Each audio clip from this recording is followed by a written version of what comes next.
Hey guys, it's Dee Dee, one of the co-hosts of Catnaps and Cognac. We have a super funny and awesome show lined up for you today. We're going to be talking about random stuff and these new style of apartments, micro apartments in New York City.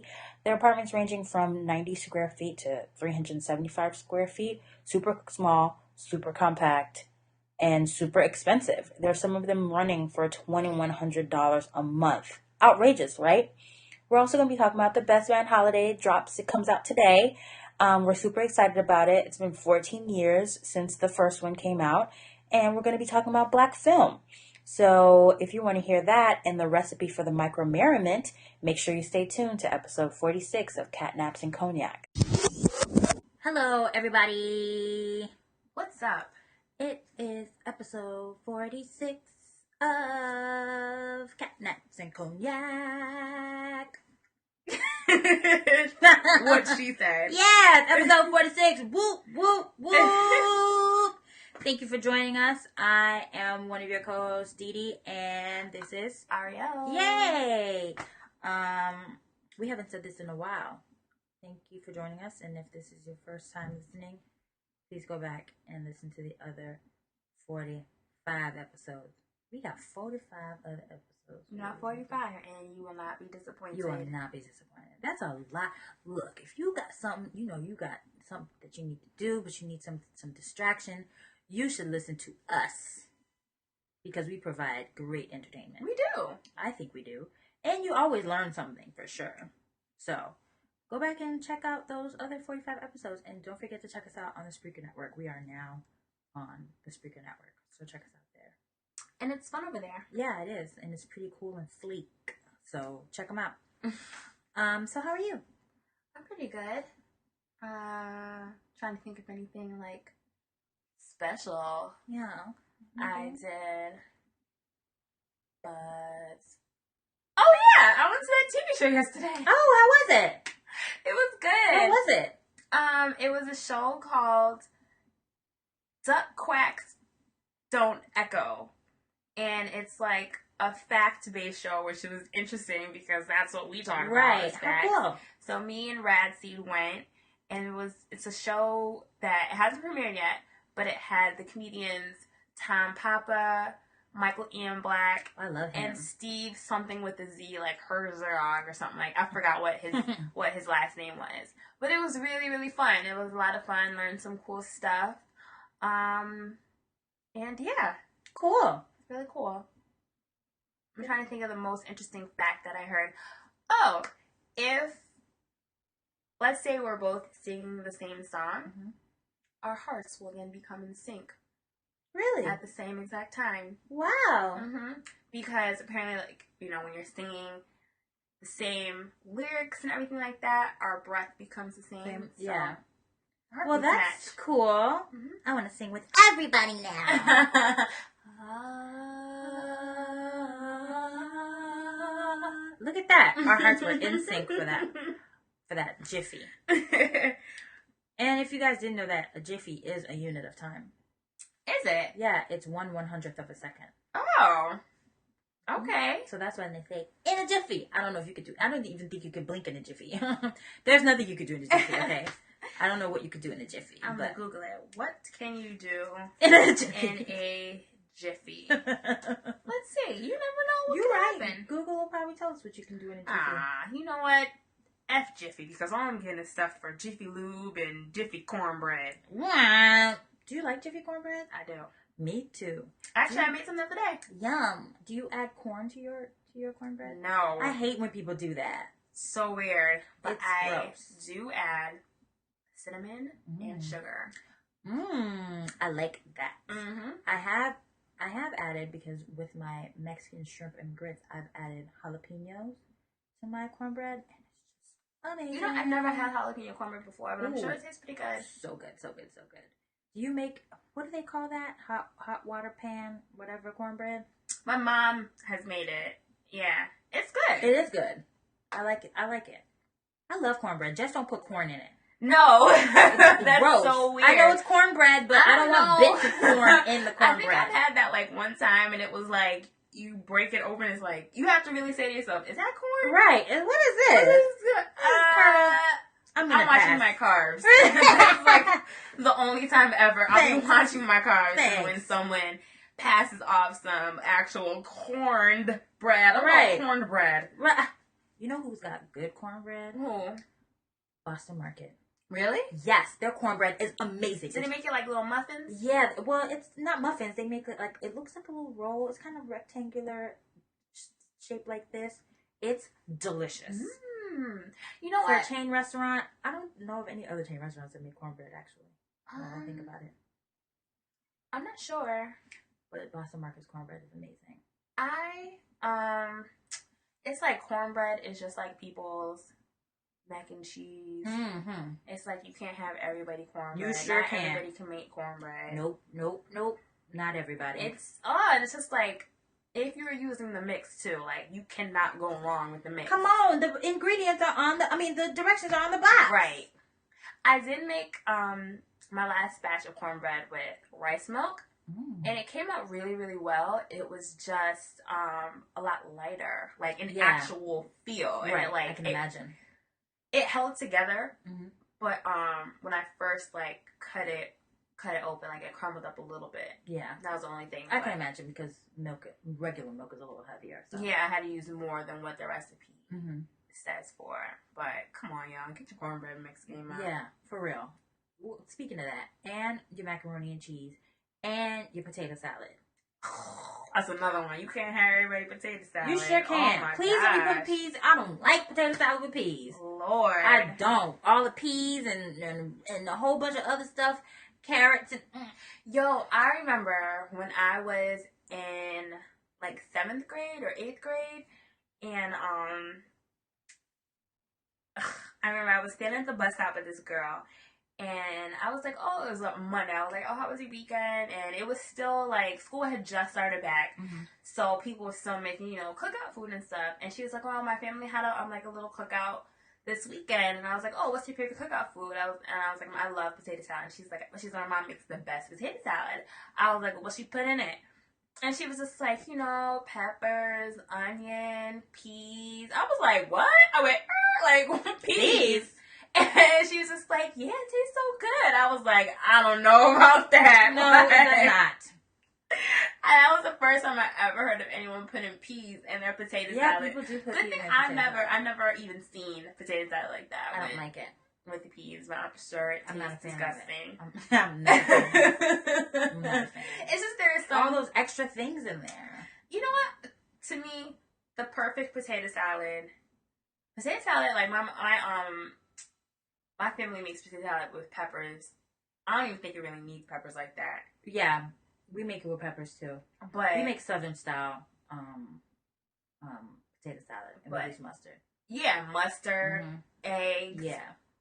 Peppers, onions, and relish, sweet relish. There you go. And that's it. It's the perfect potato salad. We don't need all that extra confetti. Maybe a little bit of mayonnaise. Right. Almonds. Yes. Oh, remember the Thug Kitchen potato salad? Oh, that was good. That's delicious. That was good. mayo free because I don't really like mayo like that. No. But that was really, really good. That was good. Yeah. Go back. I think that was like episode 31 or something like that. Girl, you got your numbers going on. Right. She's a numbers gal. Hello. Go back and check out that episode. We talked about Thug Kitchen. Speaking of cookouts, I had a cookout milkshake the other day. Ooh. And for those of you guys who don't know what cookout is a chain restaurant that's like in the South to like, I don't know if Virginia's still considered the South, but they have them in Virginia. The South. Yeah, they have them in Virginia, they have them in North Carolina or whatever. So I had a cook, and everybody's always talking about cookout milkshake. I finally had one, and it was absolutely delicious. I had an Oreo cookout milkshake. I'm on their website and I'm looking at all the flavors. I told you. Milkshake. All right, they have banana pudding. Ooh, caramel cheesecake. Oh my god. Heath toffee. High C punch. Yeah, that one gave me pause. There's a watermelon one too. That's seasonal. Like they have seasonal milkshakes. Orange push up. That might taste like a creamsicle or something. Yeah, but I don't like those. Yeah, me neither. Yucky. Peach cobbler. That would probably taste amazing. Yes. Snickers. I'm sure that one tastes good too. It would make me itch, but I'm sure it'd be delicious. I mean, I'm here for it. Yeah. And How I many love a flavors are good there? milkshake. Like 35? There's that many. She's still counting.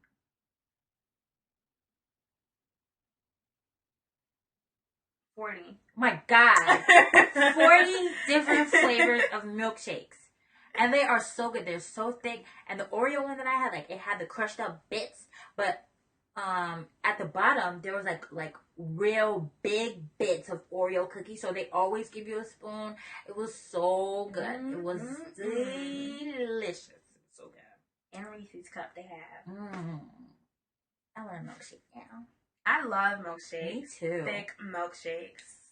Do you like Johnny Rockets milkshakes? No. I don't like them either. I tried it for the first time a couple months ago, and I was like, it made my stomach hurt. It made my stomach hurt too. Yeah, it made my stomach hurt. So I've never had a milkshake ravage my stomach like that before. Oh my gosh, that's crazy. It was terrible. And I didn't even finish all of mine. I couldn't. Wow. It made, like, instantaneously, it made my stomach. I was like, oh, okay. And you know how they give you the cup and then they give you that itty bitty shot next at the bottom? I can't finish this. Take this back. Oh my God. You know what else that happened to me with? I love Frosties, but when they came out with the vanilla Frosty, I was like, oh my God, yes, vanilla Frosty. So I went and got one. They have no flavor. First of all, I took 2 bites of it and I was immediately debilitated. Like, I call them gnomes. It felt like gnomes. Gnomes were in my stomach, stabbing me. Like, I had to grip the steering wheel. It was so bad. I was in so much pain. That's crazy. But I've never had that happen to me with a chocolate Frosty. I've never had that happen to me with a chocolate Frosty. The vanilla Frosty, I don't know what kind of milk they use, and I don't know what kind of formula. But, I mean, seriously, I took 2 bites. I didn't even get out of the parking lot. That's how, it was immediate. I've never reacted like that before. Maybe it was their machine. Maybe it was bad milk or something. But could have been. Ever since then, I've never gotten a vanilla Frosty ever again. I don't know if I've ever told you guys this about one of my weird treats that I like is chocolate Frosty and hot Wendy's fries. You dip them in there and it's like, it tastes like a funnel cake. I know, it sounds gross, but I'm telling you, it's absolutely delicious. It happened by mistake, me being greedy. A French fry fell out of my hand and into the Frosty, and I decided to eat the fry anyway. And I was like, "What? This tastes so good! You should have seen me dipping my fries in that Frosty." Call me a Zeta Bear if you want. That's fine. How do a Zeta Bear sound? I don't know. What sounds do bear make? I feel like anytime, whenever they're yelling, like, I always feel like their lips are flapping. Anytime I've ever seen a bear yell, like on Discovery Channel or something like that, or Nat Geo. No, we have to get the sound right now for bears, so we know how Zeta Bears sound when they're hungry. When we're hungry. Yeah, I need to get sounds. Ooh, grizzly bear sound. Grizzly bear. Rah! It's gonna be good.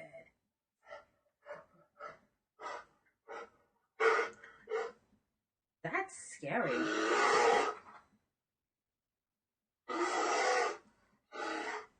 Ew. I bet you his breath stinks.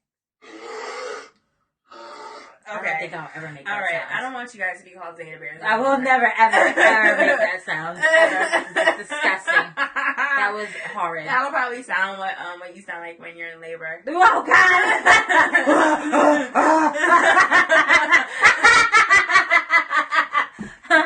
No, I'm going to have a silent labor like Katie Holmes and Tom Cruise did. How did she do that? Huh? The room was completely silent because in Scientology, they don't want the baby to come into the world with that kind of noise. So you have to be completely silent. There's no noise made. Oh, go home. Go home, Suri Scientologist. was born in complete silence. How do you do that? And I don't think you're allowed to have drugs either.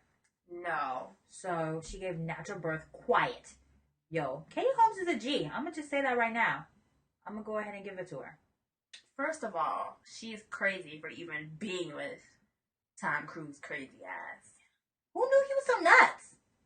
I'm sure Nicole Kidman did for a little while. I guess. They were together for so long. Like 9 years, I think. Yeah, that's pretty long for Hollywood. It's long for nowadays. You right? Unfortunately. Dang. You know what's funny? Mariah Carey and Nick Cannon have been married for like 4 years. Have they? Uh-huh. Wow. 4 or 5. My God. Uh-huh. Well, check him out. Who knew? Who knew? Who knew? They said it wouldn't last. It's lasting. We'll see how long it's lasted for. However, she be giving him the side eye. Remember that interview that they had? Was it with Barbara Walters or with somebody? Somebody she had an interview with, and they were talking about how I don't know. There was something they were talking about, and he was trying to say how he loves her so much. 5 years they've been married. 5 years. Wow. Yeah, and she kept giving the side. She was like, "No, you don't." Oh, I believe it. She gave him the Chloe side eye. You guys have to see that video because it's so funny. This little girl is giving her sister the me side eye. Hold on. Hold on. Hold on. Before you continue, hold on. Mariah Carey Wikipedia page. It said that she was born March 27th, 1969 or 1970. What? Or. I need somebody to do some verification here. What's going on? What's going on here, Wikipedia? I have never seen that before. I just read somewhere that 82% of college students use Wikipedia to research. How can I research Mariah Carey when y'all don't even know her age? I don't know. I guess we gotta donate some more money. And this is so sad because, like, Encyclopedia, we're going off on such standards. We are. But that's our show. That's what we can do. Encyclopedia Britannica, they have completely stopped making actual bound encyclopedias. They're only online. And you have people who, those are like trusted. Right. And with Wikipedia, they be having at the top like, I don't know, girl. You might want to take this information. Right. You might want to it might not be true. Or it's just like, what? but we take it as such gospel. We really do. I think it's because it says the pedia. That's because we hear encyclopedia and then we hear Wikipedia or Wikipedia, and we just think it says the free encyclopedia. Yeah, but they're not the ones. They're not Encyclopedia Britannica. Exactly. They're not even Encyclopedia Brown. That's the thing. And so people just take it for gospel, and because Encyclopedia Britannica was such a trusted source of info. How about I was reading this book about this guy who, like, he... I forgot what the name of this book is. This is on the tip of my tongue. I can't remember. But he works in Hollywood, and he does like PR and publicity stunts for people, so he can get his clients' names out there. Mm-hmm. So he would like make up a fake email address, send clips and stuff to like Gawker, New York Times, and all that kind of stuff to see if they would like bite. Yeah, and they would. So he ended up like making like a fake he made a fake Wikipedia page for one of his clients. And once one of the other, like the news sources they went to look at more information, of course they went to Wikipedia, and he put so many untrue things, made up facts in the Wikipedia page, and those were sourced in the article, like, such and such is however many years old. He's like number 4 on the bestsellers list when his book never even came out. Like, yeah. Wow. Made up so much stuff and put on Wikipedia, and they put on Wikipedia. And they sourced. Wow, and they cited Wikipedia. They did even cite Wikipedia.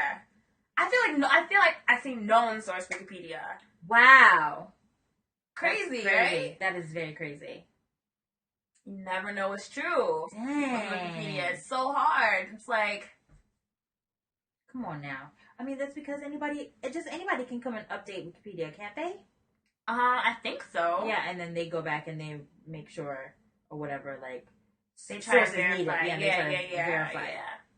Wow. I don't know, man, but once I read that, I was like, oh my gosh. And like the way these sites and stuff try to get put on, it's like, you really don't want to say like, don't trust anybody, but it's really like, don't trust anybody.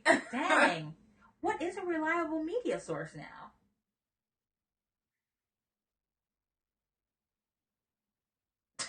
Right. I don't know. It's like you have the to AP. Be there. You can't trust videos. You really can't. Yo, another quick tidbit. I'm reading Mark Echo's book. It's called Unlabeled, like how to sell yourself without selling out or something like that. And he was talking about how in 2006 he was trying to get some buzz out there for Echo brand or something, and he decided to what he wanted to do. He wanted to tag up Air Force One, but the president's plane. Like you can't do that. So him and his team, they found a plane. They painted a stripe down it so it looked just like Air Force One. And then he tagged it up. And because like YouTube had just pretty much come out, they got they used a Google Earth image, put it in the background of the video so it looked like the Air Force One was stationed. Wow. And the video went viral. And so people were calling the White House, what's going on? Like he's tagging up the Air Force One and all the other kind of stuff. So it's like videos aren't even real. Dang. With that kind of stuff. I mean, it's clever to use, Google Earth. Right. And have it look exactly like that, but it's like, whoa. Wow. Crazy. Don't trust anything. Everything's an illusion. Dee and I are really here. Well, we did all of that. Let's get into the show. We did a lot of talking. Oh my gosh. You did. Well, that's what we do because it's our show and we can do what we want. You know what? These are water cooler talks. Yes. we can't even prepare for Monday morning. We right. are like TGIF. Exactly. So Monday morning you'll have a bunch of stuff to talk about. Hopefully you guys are talking about catnaps and cognac at the water cooler. Yeah. Or the open cubicle area. Yes. If you guys don't have a water cooler, the kitchen. Yeah. Oh, the elevator. That. Yeah, that too. The elevator. The carpool. The TV. Yeah, we're giving you everything.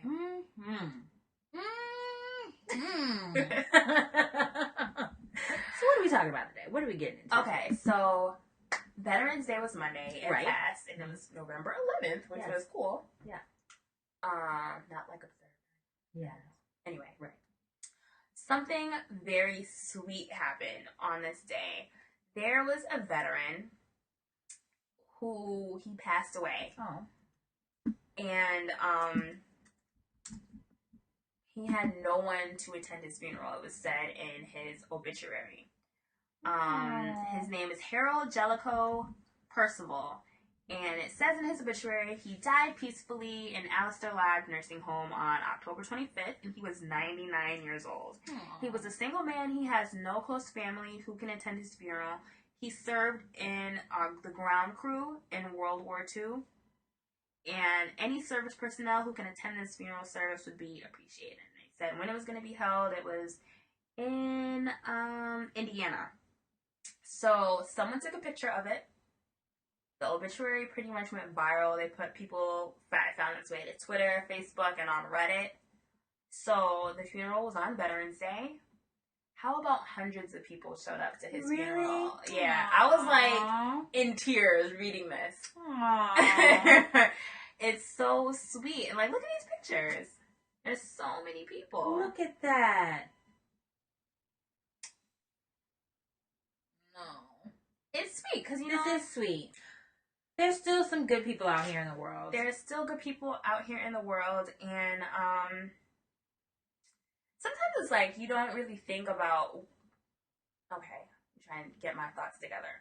Like with my mom's time and my dad's time, you had the Vietnam War. Right. I think even there was like a little bit of the Cold War, right. the fake Cold War, whatever, right. dusted in there. And then when we were growing up, we had the crises and where were they in the early 90s? In the early 90s, Kuwait. Yes, Kuwait, and now we have Afghanistan, but I feel like because we weren't forced to go into war or anything like that, I feel like we don't really think about it as much. Yeah. So it's really sweet when people come together because they've done so much for our country, and it's just like we take it for granted. Right. Like we could easily have gone to war we have family who are in the military and all this, and it's like, of course we would be at their funeral if they passed away. Right. But for someone who's done so much, and he looks pretty happy. He does. In that picture. No. He ain't got no teeth. He got no teeth. But he's smiling. And it's, I think it's so wonderful that people showed up to give him his homecoming or his homegoing. His homegoing. Poor thing. I wonder how come he didn't have any family. I don't know. That's sad. No. Well, rest in peace. Yeah. Harold Jellicoe. Oh. Super sweet. That is super sweet. And thank you to all the veterans out there. Yes. Yeah, who served our country and fought for our freedom. Definitely. We are very thankful. Another tearjerker. I saw a blog post today of military men coming home. And they are all these pictures with them like holding their babies for the first time. It was so sweet.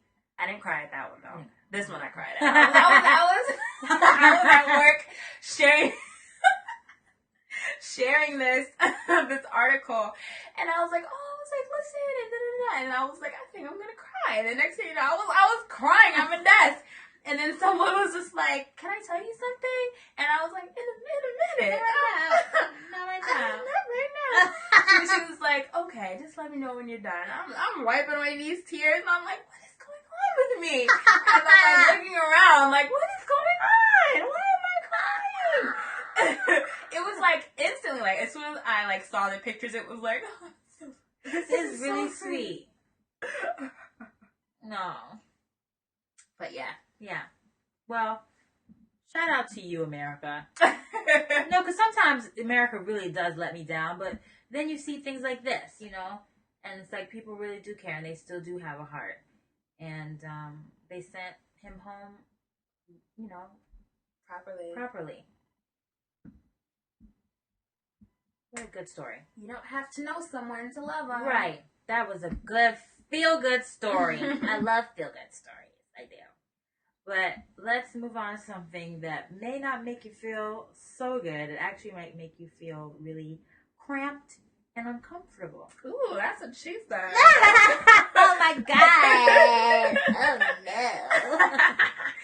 That's horrible. It is horrible. So, have you guys heard about these micro apartments in New York? Have you guys heard about them? Have you heard about them, Ari? I mean, I haven't heard of them being called micro apartments until I saw one on YouTube. Right. Well, I believe it was, I think it was either Rudy Giuliani or one of the mayors that had something where they did some kind of contest for people to make and decorate micro apartments. I think it was Bloomberg. Yeah, Bloomberg. There we go, Bloomberg. And so, because the thing is, there's not a lot of space in New York, so they can't build out, but they can build up. So they're making these itty bitty apartments that are like between 200 square feet to 370 square feet, as far as surface area. I don't know how much in volume they are. I'm just going to assume that they're pretty that they have to be a little tall because they want us to build up and not out. But Ari found this hilarious video last week that we watched with this woman, and she had a 90 square foot apartment or closet. It was something like that. It was something awful. It was dreadful. I mean, it was dreadful. However, she did a lot. She made it do what it do. She made it do what it do. She made it really do what it do. But she's paying $700 for it. Yes. For a 90 square foot apartment. That's about as big as a closet. Like, I've had a closet that was 90 square feet. Listen, how about this apartment? No. 100 square feet for almost $1,300 a month. What? Yes, I'm placed in Harlem. And apparently this apartment building at 14 Convent Avenue in Harlem, they're just filled with micro apartments. Yeah. It's the new thing now to have micro. I ain't paying $1,300 to no. 100 square feet. 100. It's 8 feet across. 8 feet across. Like, I don't even see a bed. Like, she just must have moved in here because Where does she? the plastic is still on the fridge. I need to see how she decorates that place because this lady, the one that we saw, she didn't have. She had like an itty bitty fridge. She had like a plug-in stovetop. She had a hot pot. Yeah, she had a hot pot. Like actual pot. Like, yeah, to boil the water. Right, and then her bathroom, like she wasn't a tall woman, but when she sat on the toilet, her knees touched the wall of the bathroom, and she couldn't do. There was not a lot of room for movement in her bathroom. But actually, her bathroom looked bigger than the actual room. It did. Her bathroom was bigger than the room that she had. She has to climb like a bunk to get into her bed. And she can't sit up. She can't sit up in her bed. On her bed. No. But below her bed, that's where she has other things there too, under the bunk part. Right. It's kind of like dorm room living, but not even because a dorm is even bigger than that. But one thing, luckily for her job, 90 square feet. Her job, she's an organizer. That's what she does for a living. So she was able to, figure out where to put things. And I mean, again, it actually did look nice. However, I couldn't live in it personally. Not 90 square feet. I'm sorry. I feel like I was trapped in a closet, and I don't like that. But that's the new thing for New York. And these rent prices for these little places are outrageous. Like, this lady was paying $700. However, she has prime real estate. She's right across the street from Central Park. Yes. So I guess that's what she's paying for. She's right in the middle of, in the heart of Manhattan. Really nice, whatever. So I guess that's why she pays that $700. This is what she said. Her name is Felice Cohen, and she lives in Upper West Side, where apartments range for $3,600 a month. And like Didi said, she only pays $700 for her 90 square foot micro studio. She said, I think a lot of people have a lot of space that they're not using. I grew up in a place where my bedroom was 17 by 17 with 2 walk-in closets that combined were almost the size of this apartment, that when I go home now, I go in the closet just to feel like I'm back in New York. What? Oh my God. Oh my goodness. That's nutso. Completely. It's literally like living in a hallway. Right. That's what it looks like. And so, and then they just build up. Have you ever seen that at IKEA where they show you, like, if you had a 320 square foot apartment, how you should decorate it? You ever seen that? No. Yeah, when you go into IKEA, if you look at the rooms, they'll tell you, like, this is, because they also do this in Sweden or wherever the hell IKEA is from. They have micro apartments as well. Is it that dense in Sweden? Yeah, I don't know. I'm not sure. Densely populated as far as like the buildings and things. Yeah. I'm not sure. I honestly don't know. However, they live like that in Sweden where they conserve space. And if you go into IKEA, they'll show you, this is a 325 square foot apartment. Here's the kitchen here. And they'll show you exactly how to decorate it if you lived in an apartment that size. Huh. Whenever you go into IKEA. It's really cool, actually. I never noticed that. Yeah. If you whenever you go there, it's fun. We should go there one weekend and you can see. It's really cool the way that they do it. I remember once I was watching this, there was a show I was watching. It was one of those talk shows with some guy, and some guy was the host, and this girl, she lived in a 275 square foot apartment in New York, but she didn't want to move out of it because her rent was controlled, and if she moved anywhere else, she'd be paying a lot more. She was only paying like $500. But girl, she was storing her socks and drawers in her oven. Like she was like, I never invite people over because like you spin around and that's the whole apartment. Oh my gosh. It was that tiny. Oh my gosh. But then they found, like, it was amazing what they did to the apartment. The guy came in because he was a decorator. The guy came in and helped her build up. And it was so nice afterwards. Like, they came in and they just completely renovated. I was like, wow, it's so much room now. Wow. Yeah. And I mean, she had a kitchen. She had a full kitchen, actually. A fridge, and a stove, and an oven, a bathroom in that 225 square foot apartment. And then she was like, it makes me sad because I can't entertain people. And then they found a way to make room for there to be a couch. So whenever she was going to entertain people, I mean, only 2 more people could come into the apartment with her, but I'm sure it'd be a fire hazard if anything else, if there was more people in there. But yeah, I couldn't do it. I need space. No. Anytime, like whenever, if I'm in a small space, like I've lived in a place where I didn't feel like I had enough room, and I was miserable in it because I had so much stuff, and it's like everything's caving in and closing in on me. I can't breathe in a small room. Yeah, I guess it makes you really think about what you do need and what you don't need. Minimalist. Yeah, be a minimalist. Yeah. Which I still haven't done. Confession. Neither But what we were talking about before when you saying Death and Mayor started the program, on Huffington Post it said that this was back last year in 2012, that he invited developers to propose ways to turn Manhattan in a Manhattan lot into an apartment building, filling mostly with what officials are calling micro-units, dwellings that complete with a bathroom, built-in kitchenette, and enough space for a careful planner to use a fold-out bed as both sleeping space and living room. If the pilot program is successful, officials could ultimately overturn a requirement established in 1987 that new apartments here be at least 400 square feet. 90 square feet. 90. To 400 square feet was what it was. Wow. I'm sorry, New York. This isn't gonna fly. The only thing that's like unfortunate about that is looking at this chick with a 100 square foot apartment for $1,300. That's outrageous. And I think the article also said that one of her neighbors has like 370 square feet, and the asking price is $2,100 per month. What? But if you're charging so much for these micros, like I don't understand why the price can't be comparable to what you're offering. Right.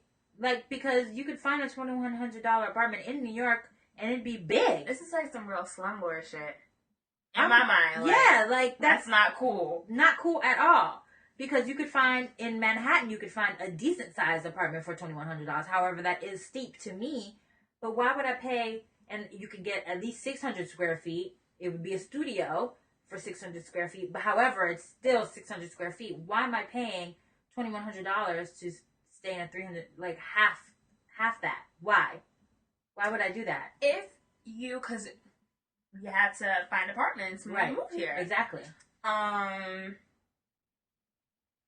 If by chance you couldn't move in with someone or whatever, and these are the only things that were available, would you do it? Or would you try and find something else, or maybe stay in a hotel until you can find an apartment to live in? I wouldn't want to live in that. In a micro apartment. No, not for $2,100. I'm sorry. I need to get the most bang for my buck, and that's definitely not a bang for my buck. No. Crazy. That is nuts. I'm just gonna move back home then. What? The only thing I could find is 375 square foot apartment for $2,100? Okay. Well, I guess New York isn't a place to be. I tried and failed. Goodbye. Like, no way. Like, let's say there's 12 apartments in that building. That's almost $17,000 a month that person's getting. That the landlord is bringing in. You jerk. At least, because the other one was $2,100. Right. So for a year, it's almost $200,000 that they're bringing in. Makes you wonder how much they paid for the whole building. Right. Or if they had the whole building for a long time. Because, like, someone had tweeted the other day that she was watching an episode of Seinfeld from the early 90s, and a one-bedroom in New York City in 1990 cost $400. Look at that. So, of course, things were a lot cheaper back then. Yeah. Like, houses, too. So, I wonder how much that whole building cost. Right. If that landlord has had that building for that many years. Right. Or if there was something they just newly purchased. Either way, you are making your money. Like, you are paying off that mortgage ASAP. I'm not impressed. ASAP. In the least bit. No, thank you, micro apartments. I don't want any parts of it. Even wanting to be a minimalist, I couldn't do it. Yeah, right. Like, Because no way. It's the whole factor of entertaining. It is. Yeah. I want to be able to do a cartwheel. That's exactly what I said in my head. Like, if I can't cartwheel in it, I don't want to live in there. It's like, times is hard, but it ain't that hard. I mean, gosh. I like that. You can't even fart in that room. I mean, and it's sad because it's like, you are really at this point just paying for a zip code. At this point, you're just paying for a zip code. Oh, I don't want to live in 1013. Let me live in 1022. Like, what? Is it that important to live on the upper? 10022. Get out of here. Huh? 10022. Get out of here. That's my work. That's my work zip code. That's what rich people is zip code. Midtown, baby. Yeah, Midtown. Wow. No, Nope. No thanks. I would just find somewhere else to live. I'd quicker live in Jersey than live in a micro apartment. Definitely. And that's no offense to any part of Jersey, because I know DST Blaze listens to our show. I don't want her to think that I am clowning Jersey. I wouldn't mind living in Jersey. Me either. I wouldn't mind living there either. It's just this whole double tax shit. Yeah. That I'm not fond of. Not a fan of it. Nope, not at all. Oof. Child, boo. Micro apartments. Oh. Micro braids and micro apartments. Someone can't even do your hair in there. Yikes! Oh my gosh. It's like you had to stand out in the hallway, put a chair up, open your door. Dang. And put a chair in the hallway for someone to do your hair. You probably couldn't even move anything in there. The hallways are probably small too. You gotta get those itty bitty boxes to move in there. What? Probably. It's like the those Chinese apartments. Have you ever seen those? No. Oh, there's like a town in China. Well, it was demolished. But it was like super packed. We're gonna keep talking. I'm gonna find in China. Mm-hmm. I feel like it looks like the Fifth Element. Remember his apartment in the Fifth Element? It was a micro apartment. They had those itty bitty apartments in the Fifth Element. I hope these are not the apartments of the future, because I don't want to live in one of those. I really hope not. However, I would not mind going to a nap center. A nap center? Oh, yeah. Remember you press a little button and you just go to sleep? Because I love sleeping. Sleeping is one of my favorite pastimes. It is also. Yeah. One of my favorite ones. I mean, I talk about it all the time. I wonder if China is very industrialized, but however, they've got a lot of rural areas in China. Tons of villages, yeah. Yeah. So I wonder why they made them so tiny in that itty bitty village. I don't know, but I'll find it. I mean, they've got so many people in China. You know, where they like have to kill girls when they're born. Yeah. I still don't. Do they still do that? Do they really do that? I feel like they don't.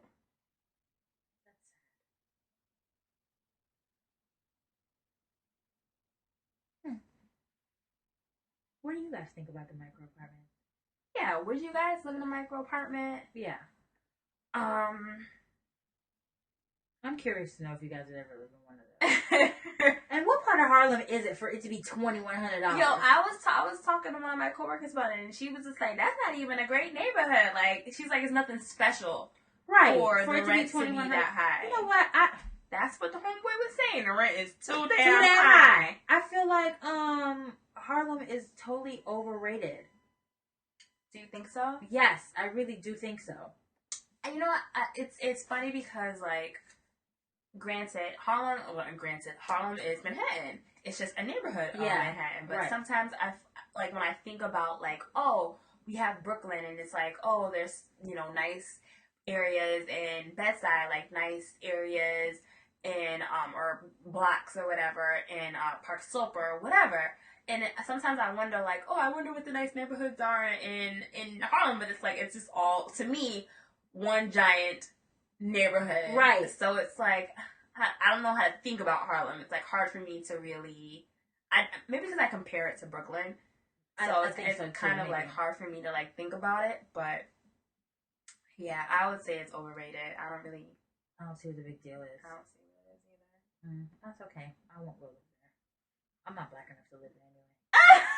What you mean? I just feel like they're just so enriched in this Black African American culture with the Harlem Renaissance, and I read poetry and I drink tea, and it's like I don't even think it's like that anymore. I feel like it still is. People there are so pretentious. Girl, you know Dipset came from Harlem, right? Not that part of Harlem. Not that part. Not that part. But I feel like people always move there like, oh, I live in Harlem. They're kind of like the same way those people who are like, I don't have a TV at home. Oh, I live in Harlem. Oh, fuck off. You know, like, I don't care. I live in Brooklyn, so what? Like, well, sometimes I feel like people in Brooklyn do the same thing. Like, it's just bro wars. I guess. That's all it is. But I feel it more so with people from Harlem. It's like people in Harlem got something to say about the people in Brooklyn. People in Brooklyn got something to say about the people in Queens. And everybody got something to say about everybody in Bronx. And no one talks about Staten Island, Sorry, Staten Island. One day I want to venture out there. One day. Just to see what it is. Staten Island? Yeah. It ain't nothing. I guess. I do want to see that sign though. Welcome to Staten Island. It looks like it's a water park. What is that? What do they have out there? I don't know. What do people do for fun in Staten Island? They go to the bar and like, do they come to the bar? I feel like it's a bunch of like 50s and 60s gangsters living there. I just picture a whole bunch of greasers and mob wives. Unfortunately. But a lot of black people live out there too. So I hear. I heard the hoods out there are very hood. Yes, I've heard that too. I heard like you could turn the corner and then it's this beautiful white people block with bunch of grass and trees and like stuff. Like DC. Like, what is that about? Isn't that funny that neighborhoods can do that? Like, no, one block, it's not funny. One block is like super nice, and then you turn around like, oh, whoa, where did I go? Oh my god, I don't like it. I need there to be like a clear distinction between the bad part and the good part. Mark that shit off with caution tape. Right. Like, there needs to be like an avenue separating the two. Like, oh, this is the good side. Once you pass, whatever. Ah, here it is. I found it. Side. Yes. Sorry it took so long. I was stalling. I know you were. Okay, but this is like, it's amazing. And I wish that we had video to show you guys. Why'd they demolish it? Because I think it was so run down and beaten up. Oh, wow. It really does look like the Fifth Element. Or crazy. District 9. Have you ever seen that movie, District 9? And that's what it looks like from this house. Wow. How many people were living in those things? Thousands. Like, thousands of people. And they were saying that, this is what it said. It said, by its peak in the 1990s, the 6.5 acre Kowloon walled city was home to at least 33,000 people, with estimates of up to 50,000. Oh That's a population density of at least 3.2 million per square mile. For New York City to get some of that dense, every man, woman, and child living in Texas would have to move to Manhattan. So it says, to put it another way, think about living in a 1,200 square foot home. Then imagine yourself living with 9 other people. Then imagine that your building is only one unit of a 12-story building and every other unit is as full of yours. Then imagine hundreds of those buildings crammed together in a space the size of 4 football fields. Whoa, that is itty bitty. Crazy. Oh my gosh. They said that it started out as a military fort in Kowloon, a region in mainland China. In 1898, China signed a land lease with Great Britain, giving the British control of Hong Kong, Kowloon, and other nearby territories. But the lease stipulated that the fort in Kowloon would remain under Chinese jurisdiction. So this is what it looks like inside. It looks filthy. So I guess when I was listening to the podcast, they were saying, like, if someone, let's say we washed our hair and wanted to blow dry it because everyone is sharing it. If you blew a fuse, you're blowing a fuse for everybody. Whoa.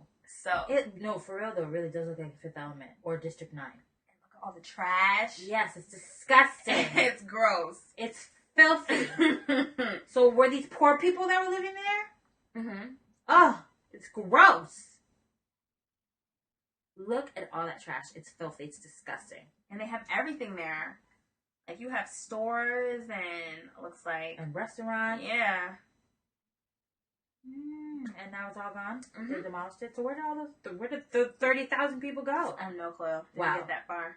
Wow. Well, sorry for you.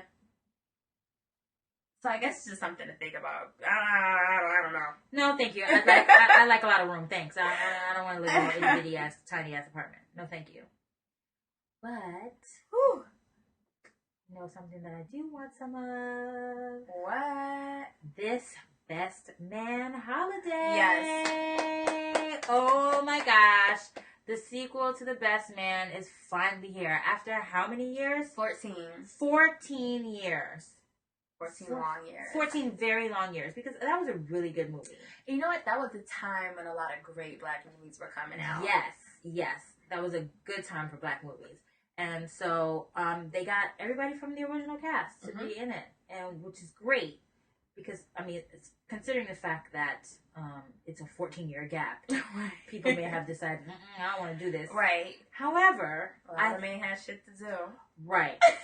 You stole the words right out of my mouth. Because the thing is, we've been using the same black actors and actresses for about 30 years now. Can we rattle them off? Yeah. Nia Long. Nia Long. Nia Long, who, in my opinion, is the female Samuel L. Jackson I discovered. Because she has been in so many movies that... Okay, she was in Boys in the Hood. Mm-hmm. She was in Friday. Mm-hmm. She was in The Best Man. She was on Fresh Prince. She... I can't even think of She was in that movie with Whoopi Goldberg and Ted Danson. Yes! Made in America. Yeah. Oh my gosh. She's been in so many movies. But she was on TV. She was on a Third Watch. What was the name of that movie? Hell. Love Jones. Yeah. Love Jones. She was, She's been in everything. Yeah, she's been in everything. So, but we've been using the same... Soul Food. Yep. Oh, who can forget that? Bird. We've been using the same black actors and actresses. And they're in this movie. And they're all in this movie. Terrence Howard, Taye Diggs, Morris Chestnut, Sanaa Lathan. But she was like the latter years. Yeah, she was the latter years. What's the girl's name? Is her name Michelle? Monica Calhoun? No, not Monica Calhoun. Although she's a staple black actress too. But the other one who married the guy with the dreads. Let me look it up. Because we need to know. We need y'all to know. We need y'all to know. Regina Hall. I love her. I love Regina Hall. Mm-hmm. Love her. She's a good one. Yeah. And first of all, can we talk about how great they all look? Like, they're all in their 40s and they friggin' look amazing. First of all. Sanaa Lathan, my girl crush. I love her. She is just, Nia Long is my girl crush. Love her too. I can aspire to be like her, because we're both short, we're both chocolate. She's more like milk chocolate. I love all the women in this movie, except for the light-skinned one. I don't like her. And it's not because she's light-skinned. I just never liked her. I don't know why she has blonde hair now. Yeah, I just never liked her in anything that she's ever been in. She's Panamanian. Okay. That's what it says. Okay. I mean, she's still Spanish. Yeah. I never liked her. I don't think she's a good actress. She always played that. What was that? The one who was in, she reminds me of the woman, the other light-skinned woman who was always like whiny. She was in, the one whose body parts came off and I'm Gonna Get You Sucker. I think that was her. And also the one, she was like Hillary. Yeah. But not. She was in Strictly Business. Yes, I know exactly what you're talking about. Her. She reminds me of her. She's her counterpart, definitely. Yeah. But she's born in 1967. Okay. They all look amazing. Fantastic. Y'all look like y'all just They found passed around the fountain of youth. Yes. And we've got Morris Chestnut. We've got that guy with the dreads. I don't know his name. Harold Perrineau. I'll never know his name. Me neither. Morris Chestnut, fine ass. Taye Diggs. Yes, Taye Diggs. Gabrielle Union is another one. I mean, but she's not in this movie. Right. But she's another staple of black. Yes. Like always in the black movies. Like Angela Bassett. It used always, to be Layla Rashawn. It used to be. She then used to be everywhere. She blew up. He did. We'll talk about that because we still love her. Yeah, Leon. Yo, if anyone needed anyone to play anyone. Any sexy man. Any sexy black man. A sexy black man who was trifling. Leon was your guy. Or if you needed him for, because he played Little Richard. He did. You just needed him just to play anyone. Come on, with Leon. a big personality. Yes, come on, Leon. Leon was the go-to. You know, and I feel like it's not like that in white cinema. Like, I feel like we're introduced to new white actors and actresses all the time. The only one who does it, kind of like how Spike Lee uses the same people in his movies, or Tyler Perry uses the same people in his movies. I feel like the only counterpart to them would be Quentin Tarantino and Judd Apatow. Yeah. Now. Yeah. Those are the only ones that I like. And maybe Martin Scorsese, but he only really uses Leonardo DiCaprio. Oh, and Tim Burton, but because he always uses his wife and Johnny Depp.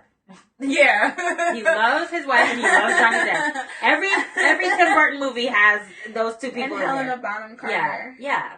Always. That's his wife. She's always. Oh yeah, that's his wife. Yeah, she's always in his movies for whatever reason. Johnny Depp's wife or ex-wife. They might as well be married because they're always together in every damn movie. His wife they divorced. Oh, Vanessa Paradis. Oh, I think they divorced. But yeah, I feel like we haven't really been introduced to any new black actors and actresses, and we've been using we've been using the same people for forever. Like, how long can Wesley Jonathan be a teenager? How long can Bianca, whatever the hell her name is, be a teenager as well? Right. She's 34 now. Golly. 34. Like, how long can we do that? And I mean, you know, I know that Gabrielle Union talks about it in when they had that little thing with, was it Oprah? Next Chapter, and how she was saying how, like, you know, the business, because, like, there's only so many roles for black women, and for all of them to be harping on that one, and, you know, basically you're hoping in your head that this person didn't get it, not because you didn't want them to get it, but you just wanted you to get it more. Right. And I wish that, you know, I wish there was more opportunities for black actors and actresses in Hollywood. Black actors, people of color in general. That's what I meant. Yeah. I'm sorry. People of color in general. I wish there was more. I wonder if Asians feel like that too. I'm sure they do. You know, they feel like they're lacking in American cinema. I saw when I was reading Aziz Ansari's Ask Me Anything on Reddit. Someone had asked him a question, and he's like, you know, you're inspiration to me because I'm Indian American and I want to be in the business, but, like, I'm not really sure, like, how to go about it because there's not many roles for Indians. He's like, what should I do? And Aziz was just like, just go after the roles that white people are in. Right. Pretty much. So it's like, what you can do. Because especially in their case, it's like people aren't really even writing for, sometimes it's like you throw in a token black guy. But, like, when it comes to Indian or Asian or whatever, right. There's no like token Asian. No, unless it's like, oh, token convenience store worker. Right, or something like that. It's like, damn. Right. What a bitch gotta do? I mean, I mean, I get it. They look good and they're pretty good actors and actresses, but there's a lot of young talent out there. And I'm sure that we can. I want us to be able to open the doors for these people so that we can get more people of color. Definitely. Acting. And it's like, there are so many good movies that have come out within the last 25, 10, 15 years. Right. And it's like, sometimes you know that it's going to be like your instant favorite. Right. You know what else? I just thought about something, but always in these black films, it'll always be like a freaking laundry list of like everybody has to be in that one movie. What was that movie called? Baggage Claim. Yeah, girl, there were 16 people in that damn movie. And the whole bus. I heard that movie was trash. I knew it would be trash because what's her name? Paula Patton is an awful actress, and if she's the lead, oh god. I mean, but on the bus ad, the whole bus ad was filled with all the characters, the side of the bus. Like, my goodness. It was like, I don't know. Everybody was in it. Was Kevin Hart in that one too? Kevin Hart, Paula Patton, Taye Diggs, Jill Scott, Terrence J, Trey Songz, Lala Anthony. Everybody was in that movie. Everybody. But I feel like they do that a lot for black movies. Like, even this Christmas, everybody was in that movie. And now Black Nativity coming up. Everybody gonna be in that movie too. I'm not gonna go see that. I'm sorry. I love you, Angela Bassett, but I can't support Jennifer Hudson. I can't get with it. She's awful. I'm sorry, Jennifer Hudson. She's awful. I'm really sorry. I don't appreciate you in film. No, thank you. You can sing though. You can sing your ass off. You can sing, and unfortunately, you don't really have that many hits. Ooh. But I still love Spotlight. Well, I don't like living under your spotlight. I mean, oof. I'm gonna download that. Mm-hmm. But girl, you need to go back into that spotlight and start singing because you need to get out of the acting spotlight because we are not feeling it. You stole that. You stole that, Oscar. No more. Just no. Stop. Anyway. So Comlex did a list. Mm-hmm. We'll go over this quickly. The 25 best movies of the last 25 years. Coming in at number 25, Five Heartbeats. It came out in 1991. Do you like the Five Heartbeats? I liked it. Some people don't. That movie's like hit or miss. I liked it. That one has some good quotables. Bamboozled was number 23. Do you like Bamboozled? I love Bamboozled. Dead President's Confession. Never saw Dead Presidents all the way. Oh my gosh. You're the second person who has just told me that within 2 days. Really? Yes. So this is it blasphemous? What's going on here? I don't know. Have you seen bits? Yeah, I've seen bits of it. Well, this person hadn't seen it at all. Sorry. I'll watch it one day though. Okay. I mean, I'm not like, oh, I don't want to watch Dead Presidents. It's just like I never. You just never watched it. Never watched it. In its entirety. Right. Okay. Number 21, I'm Gonna Get You Sucker. Okay. That came out in 88. Get You Sucker. Brown Sugar. And a lot of people don't like Brown Sugar. That's because Brown Sugar is Love Jones. I love Brown Sugar. And I thought Love Jones was a snooze fest. It's the same movie. Or was Brown Sugar the same movie as Love and Basketball? One of them is the same damn plot. All of them are like, Is that another thing to add to the list? Yes. Same actors in the same plot. Same actors in the same plot, just a different name of the movie. And instead of it being music, it's basketball. Get out! Because all we know how to do is be rappers and play sports. God damn! Y'all are just living into the damn stereotype. Why don't you just shuck and jive and eat some watermelon too in the damn movie? And don't forget to get your chicken, Stambo. Ugh. Boomerang came in at number 19. Do you like Boomerang? I loved Boomerang. I'm surprised it's number 19. I know. Yeah, that's pretty low on the list. Number 18, School Days. Okay. You definitely gotta love that movie if you're Greek. Black Dynamite, or went to college. Or went to college. Yeah, definitely. If you can appreciate the, the GLOs. Black Dynamite came in at number 17. I've never seen Black Dynamite. Neither have I. I do want to see it though because I love the cartoon. Because I love the Dynamite. Yeah. I never saw the movie, so it didn't make sense to me when I was like, "What? This is funny." And they were like, "Didn't you watch the movie?" No. Well, he says it all the time in the movie. Oh, okay. Sorry. Didn't see it. Thank you, though. But what I appreciate about the cartoon is that you did not have to watch the movie. Just like with the Boondocks cartoon, you did not have to be a faithful reader of the comic strip. Exactly. Although I was. I wasn't. I didn't even know it was a comic until the cartoon came out. Oh, really? Mm-hmm. Soul Food, number 16. I feel like Soul Food in 1997, that was it because Soul Food had a bomb-ass soundtrack. Right. And the movie was just like, oh my gosh. I mean, it was so good they made a TV show about it. Right. Right. Like, that's how good it was. Love and Basketball came in at number 15. Love and Basketball, Brown Sugar, same shit. The Wood. That's the same. I love The same Wood. era as The Best Man. I came out, it was like back to back. The Wood, and then what was it? The Brothers? Yeah. The Brothers wasn't as good though. It wasn't. It was the same damn people. CB4 is number 13. Juice, number 12. Wow. This is where it gets hard. It's just like, yeah. Freaky! What's Love got to do with it? Number 11. That should definitely be top 10. That's rubbish. I already hate this list now. Crooklyn's number 10. Only thing I liked about Crooklyn was when that dog popped out of that sofa. I ain't like Crooklyn. I wasn't a fan of Crooklyn. I thought it was boring. It was kind of boring. And then the mother dies.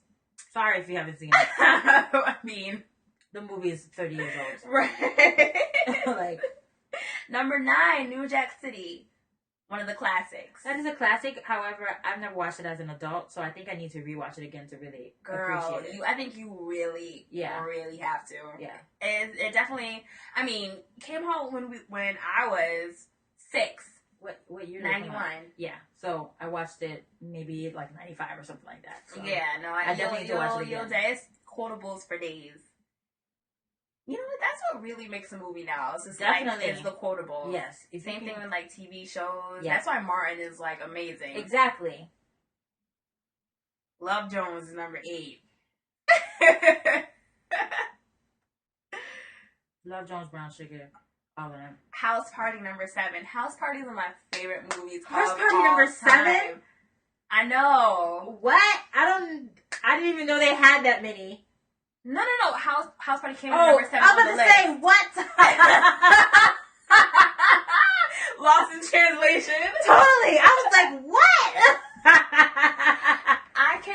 I downloaded House Party. I love House Party. House Party is one of the best movies ever. It definitely is. You can literally watch it again and again and again and again and again and again and laugh like you never saw the movie. Yes.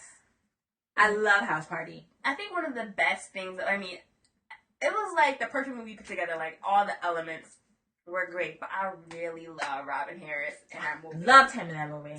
So freaking funny. Rest in peace. Yes. Baby's kids. Friday came to number 6. I would definitely switch House Party and Friday.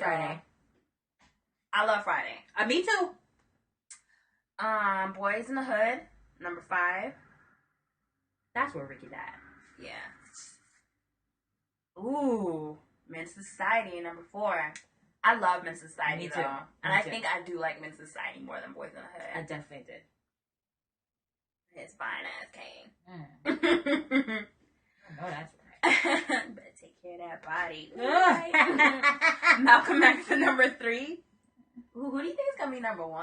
I haven't looked. I don't know. But I feel like we've gone through everything. Right. When did Coming to America's gotta be number 1. I think it came better out in be. 88. It better be number 1. So who would number 2 be?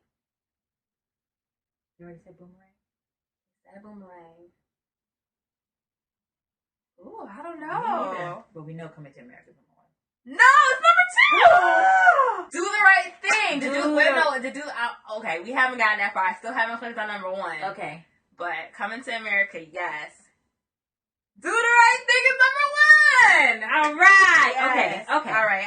I'm with their top 5 though. Me too. I'm with their top 5. Me too. Minus, I think they need to have a comedy. I'm putting House Party in the top 5. Yeah. In my mind. And I'm taking out Boys in the Hood. Well, Coming to America was a comedy. Oh, you're right. I want another comedy. But yeah, I would have to agree with that. Yeah, their top 5 is good. Their top 5 is good. I might say that Coming to America is the best black movie of all time. I might have to say it was number 1. I might, yeah. Yeah, I would switch Coming to America and Do the Right Thing. I think Do the Right Thing is good at number 2. Yeah, definitely. Definitely good at number 2. But Coming to America, come on. Like, we all watch that movie every single time it comes on. Every single time. Every single time it comes on, we're all like, oh, not Coming to America! Yeah. There's not one person like, the only person who would probably do that was probably Patricia. I feel like she's the only one who would hate that movie. Pat Jagger. I feel like we gotta ask her. Yeah, I feel like she hates Coming to America because she never likes anything that we all like. She never likes anything we all Let like. me text her right now. I'm going to say random question. Random question. Do you like Coming to America? We want to know what your favorite black movie yes, tell of us the what past 25 years tell us. is. Because I feel like, you know what? I won't say that nothing matters beyond 25 years because hello, it does. You know, like Carmen Jones and Harlem Nights. And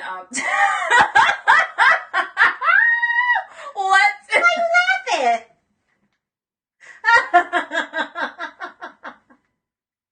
I'm only laughing because I said things prior to 25 years, and I said Carmen Jones. You said Harlem Nights. Harlem Nights came out within the past 25 years. Did it? Yeah. I feel like it didn't. Maybe like 87. I feel like it came out after Coming to America. I don't. Let's see. But it is so. Was it on the list? Then it should have. It came out 89. Oh wow.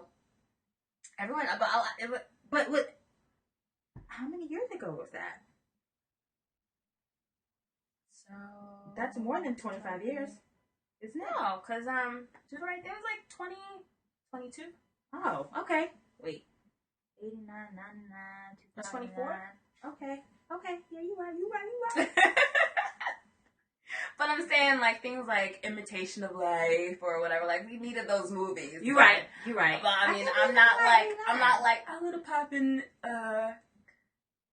Stormy Weather. I don't want to watch that movie over and over again. No, I definitely do not. So yeah, let us know what your favorite black movies are. We would love to. Yes, please tell us. Them. I'm surprised. Like Above the Rim wasn't on this list, or like White Men Can't Jump. Well, even though it's White Men Can't Jump, I consider it a black movie. That is a black movie. I'm surprised that those aren't on the list.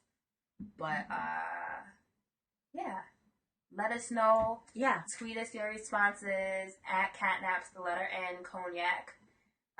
We always respond because we love to hear from you guys. Yes, we definitely do. With what your favorite black movies is. Yeah. And yeah, I think it's cocktail time. I think it's cocktail time too. Right. Well, are you guys ready for that cocktail? Yeah. Show love. Oh my gosh! How come Lost Dragon wasn't on there? Wait a minute. You know what? We need to make a phone call. Yes, we need to make a phone call. I need to write and Halcon Breaker wasn't on there either. I gotta write a strongly worded letter to BuzzFeed because something's going on over there. Complex. Oh, someone said. Complex. Okay, real quick before we get into cocktail time, someone said, "How the fuck is Paid in Full not on this list? You gotta be kidding me! Don't be a menace. South Central, I should get just in the hood. No, get that out of here." Someone said, "Where the hell is Fresh? What happened to Baps?" Baps. Oh my gosh, lean on me. Oh, wait. You right. No. That definitely needs to be on there. Top 5. Yeah. Top 10 at least. At least. Wait, we gotta see when that one came out. That's another one of those movies that you have to watch. You have to watch if you're black. When it comes on. Yo, Lean on Me came out 89. Hey, same year as Harlem Nights. I'm surprised that Harlem Nights wasn't on there. Shit, everybody love that movie. They bugging. Okay, you know what? We may need to recreate this list. Because someone said no Baby Boy. How was it a Baby Boy fan? I like Baby Boy, however, I don't think it deserves to be on that list. Set It Off. Waiting to Exhale. Ooh. Terrio. Kill 'em. Bad Boys. Someone said, "What about Soul playing a role bounce?" They said, "No." I'm gonna they said, "No, seriously, guys. What about Aquila and the Bee?" What? Then someone said, "Trolling." You are trolling. Aquila and the Bee. Get that out of here. Hollywood Shuffle. Oh, Belly. Someone said Above the Rim. First of all, someone said, "What an absurd, horrible list done by someone who has an 8th grader's knowledge of film. Not Charles Burnett films like To Sleep with Anger, or how about Carl Franklin's masterpiece, One False Move, or Sundance Award winner, Chameleon Street." I ain't never heard of that one. Not one of them damn movies. You know what, Mr. Pretentious? I know all the movies. Oh, I know who wrote this one. They said, "Well, this lets me know I should have went with my gut and placed you got served at number 1. Patricia wrote that. Alright, let's get into this cocktail. Now this list made me want to drink. Yeah. So the cocktail, we have named it the Micro Merriment, and we've named that in commemoration or to commemorate the micro apartments in New York City and the Best Man holiday, because merriment is a synonym for holiday celebration. Woo. Yum, yum, yum. This drink, you guys, it's a shot, so that's why it's called a Micro Merriment. You're going to need 1/3 of an ounce of Goldschlager cinnamon schnapps. 1/3 of an ounce of Bailey's Irish cream, and 1/3 of an ounce of butterscotch schnapps. You shake all 3 ingredients quickly with ice, strain into a shot glass, and if you want to make the portions bigger, you just put more equal parts of each of the ingredients, and there you go. You have the Micro Merriment. Give it to me now. Give it to me now. Give it to me. Give it to me. Give it to me now. Now, if you're gonna make the bigger ones, it's gonna be the Major Merriment. Okay, it won't be Micro I anymore. probably wouldn't want to have like a bigger cinnamon drink though. Have you ever had Goldschlager? I got wasted off the Goldschlager one. And the thing is, for me to even say that is disgusting because Goldschlager is really thick. Is it? Yeah, super thick, and it has actual gold flakes in it. I've seen it before, but Yeah. I've never had it. It's so thick. And that was like on my 21st birthday. My boyfriend at the time got me Hypnotic and got me Goldschlager. Oh my gosh, And Hypnotic! so, what? Hypnotic. And that Goldschlager had me on the floor. We were just taking shots of Goldschlager. Girl. What's wrong with me? I ain't never drank a day in my damn life. Oh my god. And that's what I decided to drink. Taking shots of Goldschlager. No. Yes. I did do that. Dee is for tough. Built for tough. Like a bear. Well, I would say that this is the end of our show, Yes. isn't it? After that, Katy Perry roar. Right. It's time to go. So, Ari, where can we find you? You can find me on Twitter and Instagram at Ariel Cherie. And what about you, Fat Dee? You can find me on Twitter and Instagram as well. Lucky Stars, LuckyStarsArz. Woo! Yes, lots of letters. You can find us, the show, we've said it already, on Twitter, catnaps, the letter N, cognac. You can also email us, catnaps.andcognac@gmail.com. We're also on Facebook, facebook.com/catnapsandcognac. We are on Podbean, catnapsandcognac.podbean.com. We're on the Spreaker network. Just, go to Spreaker.com. You can download the app and search for Catnaps and Cognac. We're also on iTunes, so rate us. Like us on Facebook, send us messages, tweet us. We love talking to you guys. Mm-hmm. And we'll soon be on another episode of The Lost Style. Yeah, so check us out there. And we'll be able to check them out on our show as well. Yes. Coming up soon. Our brother podcast. Yeah, we Yay! love them. We sure do. They're so funny. Yes. So I guess that's it. Yeah. That's the end of our show. See you later. See ya.